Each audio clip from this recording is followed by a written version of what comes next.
Hello everyone, it is Samantha, and as always, I hope you guys are having a wonderful day. Today I'm here to do my November reading wrap up because it is December, and so that's generally what we do here on BookTube. We wrap up what we read in November. Sad thing is, I didn't read that much, but I'm okay with that. So without further ado, let's dive into this video. As you guys may know, if you follow my channel, I like to start out my video with some statistics, so just some of my reading facts and numbers from my reading month. So in the month of November, I ended up reading 1,367 pages.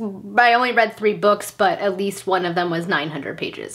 That averages to about 46 pages a day, so overall not too bad. In terms of genre, 33% were science fiction and the rest was fantasy, because of course. In terms of book format, 66% were trade paperbacks and the remainder was hardcover. In terms of page length, one was between 900 and 1,000 pages, one was between 1 and 200 pages, and one was between 3 and 400 pages. And finally, in terms of star rating, I was kind of all across the board. I had 1 3-star book, 1 4-star book, and 1 5-star book. So definitely a reading month that was all over the place. So that's pretty much it for the statistics for my reading month, and now I'm going to tell you guys the books that I read and all of my thoughts. So the first book that I finished in November was a book I received from the publisher in exchange for my free and honest review, which you are getting now, and that was Consuming Fire by John Scalzi. This is the second book in his Collapsing Empire series. I read the first book earlier this year and absolutely loved it. It was so good. It was like John Scalzi at his best, full of a lot of humor and action, and I really enjoyed it. This one picks up almost exactly where the first book left off. So I'm gonna kind of give you a little bit of a synopsis on the first book. I don't want to go too much into depth on this one since it is the second book in a series, but the story basically takes place far in the future. Humanity is basically living in space on a bunch of different systems, primarily all large, ginormous living space systems and ships, and then there's one planet. And all of these are connected by something called the flow stream. So the flow stream allows people to travel between these different like starships and planets within a matter of weeks and versus years, like years and years and years, like centuries. So the flow streams allow humanity to kind of travel between the different settlements and, you know, arrive at these places faster. However, the flow streams start collapsing, which means that different starships and the one planet, the planet of End, are going to basically start to become isolated, so people are going to have to like fend for themselves and not have the trade and things that have been occurring between these systems. It'll no longer be in place. So basically society is going to start breaking down. So it is up to the leader of this entire system, a young woman by the name of Empress Greyland II. She is recently taken on the mantle of Empress, so she wasn't expecting to inherit this title because her older brother was supposed to, but he died. So she's kind of thrust into this role. She learns of the flow streams collapsing, so she's having to navigate that and try and keep humanity afloat, while also trying to deal with political intrigue, because basically the merchant houses, which are kind of like the ruling class in this world, are not exactly supportive of her. So there's a lot going on in this book. It's full of a lot of humor. John Scalzi's books are great if you want a humorous read. This series is no exception. Book 2 I ended up enjoying, but not as much as book 1, primarily because the first half of the book was really hard to get into. The first book moved pretty quickly, but this book moved really slow for the first half of the book. However, the ending made up for it. The ending was amazing. I love the character of Greyland. She is fantastic. And so the ending of this book definitely made up for the lackluster first half. But due to the fact that it wasn't as good as the first book, I ended up only rating it about 3.5, 4 stars. So my overall rating for this book is as follows. I give the plot 3 out of 5 stars. I gave the writing 3.5 out of 5 stars, primarily again because it was so slow paced at the beginning. I give the characters 4.5 out of 5 stars, and the setting of this world and how vivid he paints everything, 4.5 out of 5 stars, for an overall rating of 4 stars. So I ended up enjoying it more so towards the end, but I definitely look forward to book 3. I also like to share my Bookly statistics at this point. Bookly is an app so far only for iOS, so I do know they're developing one for Android that allows you to kind of record your reading times. You just hit start, it records your session, you hit stop at the end and put your ending page number, and it records your basically reading statistics based off of that. So my reading statistics for this one is that it was 313 pages.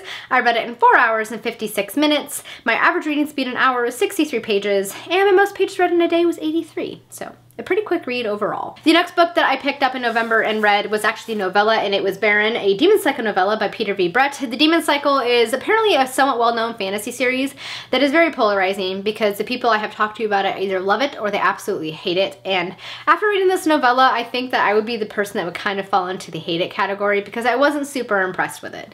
The publisher sent this to me also in exchange for my free and honest review, and they said that this was actually a good place to start with the series.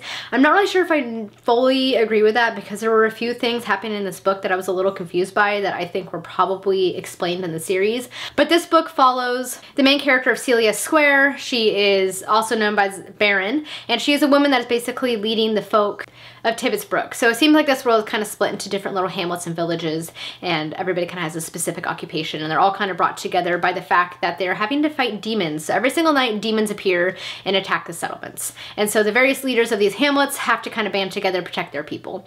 But this book basically shows Celia trying to protect her folk from a new type of demon that is able to take possession of people's minds, while also flashing back to her past and kind of showing some of the conflict between her and the characters in the present times. One of the things causing conflict in this book for her is that she is a lesbian, and being gay in this world is frowned upon. People part of the LGBTQ community are basically kind of fighting against that bigotry that they are experiencing. So there's also that aspect to this book, as well as in addition to basically everybody fighting and banding together despite their differences to fight the demons. So overall, I wasn't super impressed with the book. I gathered from reviews I have read from people I trust that his series, The Demon Cycle, is very sexist in some ways and doesn't portray women in the best light. So this was kind of his way of kind of trying to bridge that gap and make up for some of the things that he did in his past books. I don't know if that's necessarily true because I haven't read The Demon Cycle, and I probably won't if I'm being perfectly honest. Overall, I found it kind of boring. The book was not very interesting. Wasn't super engaged with any of the characters. This is also why I don't necessarily always read short stories because I tend to find them a little bit tedious. So overall, I rated this like 2.5, 3 stars. I gave the plot 3.5 out of 5 stars because it is fairly original. I gave the characters 2.5 out of 5 stars, the world building 2.5 out of 5 stars.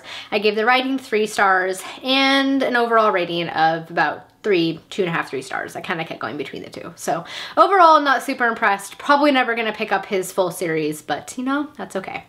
In terms of my Bookly statistics for this one, this is 135 pages. I read it in 2 hours and 23 minutes. My average reading speed is 56 pages an hour, and the most pages I read in a day was 49. And the final book that I finished in November was The Mad Ship by Robin Hobb. As you guys know, I am doing a Realm of the Otherlings Revisited series on my channel, so I'm rereading each of Robin Hobb's books and then posting a discussion video for each one as I finish. So I will have a discussion video up for this one, maybe not this month, maybe January. We shall see if I have time to film it or not. But again, this is the second book in the Life Ship Traders trilogy. I will be having my discussion video up for Ship of Magic soon, I think next week. So look out for that one. But I don't want to go too much into it. It's the second book in the series. You guys know how much I love Robin Hobb. I've talked about her books so much, so I will spare you the details. But this is my favorite book in this trilogy, from my favorite trilogy. There's a lot that she tackles in these books, a lot of social issues that we find in our own world, such as slavery, bigotry, and racism, and sexism as well. So she handles quite a few social topics in these books through the lens of fantasy, which I really enjoy in this series. Plus, there's a lot of really fantastic characters with some really great character arcs. So my overall rating for this book is 5 stars. It's my favorite in the Life Ship Traders trilogy. I gave the plot 5 stars, I gave the characters 5 stars, I gave the writing 4.5 out of 5 stars, and the world building 4.5 out of 5 stars for an overall rating of 5 stars. I would normally show you my Bookly statistics for this one as well. However, I ran into an issue with the app because I use my Apple Watch to track my my reading, because there's a Bookly app for the Apple Watch, and I had to reset my watch because I was having issues getting it connect to my phone, and it erased all of my data. So I don't have an accurate Bookly statistic to show you guys because I was over halfway through the book when I lost all that information.